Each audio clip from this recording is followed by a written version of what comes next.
Okay, continuing this grunge style portrait, I'm going to do what's called a Dragan style effect on this one using layers, and we're going to use the adjustment layer panel up here. And the first one I'm going to call up is levels, and I'm going to drag up the shadow area. So just mouse down on that and drag it up. You'll see in CS6 this new properties box is where you do all the work. Let's just reduce that again. So that's increase the shadows.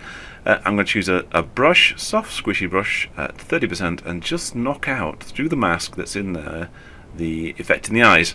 I don't want to darken down the eyes, I want to actually lighten those later on.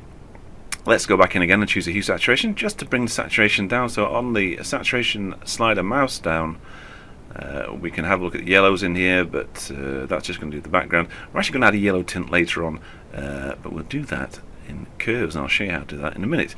So not really affecting the yellows there. Let's just reduce that again. Zipping along as usual. Let's get into curves now, and here's the RGB curve. I'm going to put what's called a lazy S curve, so that's going to pop the highlights and just bring down the shadows again. So just put a point in the middle and then above and below. Then I'm going to call it the blue channel and just pull downwards. So if you just mouse down on the blue channel and drag it down, that's going to give you a slight yellowy tinge. Again, I'm just going to put two little holes through that mask to bring back the original colour. I just want to keep these eyes blue for the moment.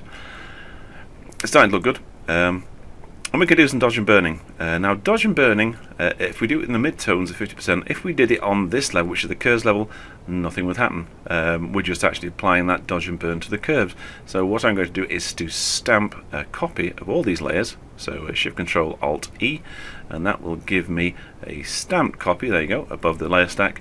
And now I can dodge and burn in there, and you can see there the eyes are coming quite brightly. So that's the dodging inside those eyes. So we brighten those eyes up at 50%. I'm working on the mid-tones there.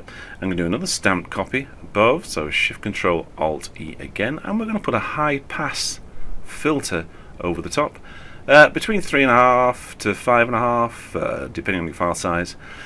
We can always play with the opacity, but I'm just going to whip through this quickly. So I'm just going to go this in hard light. You can do overlay or soft light blend. You see there, it really does crunch up the textures and skin detail in there, making it quite grungy. So we've worked in masks, we've worked in some quick layers. If we just now flatten all this, so Shift Control E, and I'm going to do some burning of the shadows. So again, I'm going to look at the shadow area, so just call it shadows. I'm working quite high, 50%, just to do this quickly. And if we just brush over these textured areas, you can see that I'm not being too careful, but you'll be much more careful than me, getting up those shadow details. And if you make a mistake, of course, we can always just nip back into history and just go back to a different state. You see there, you can just work over these areas, probably overdoing it slightly.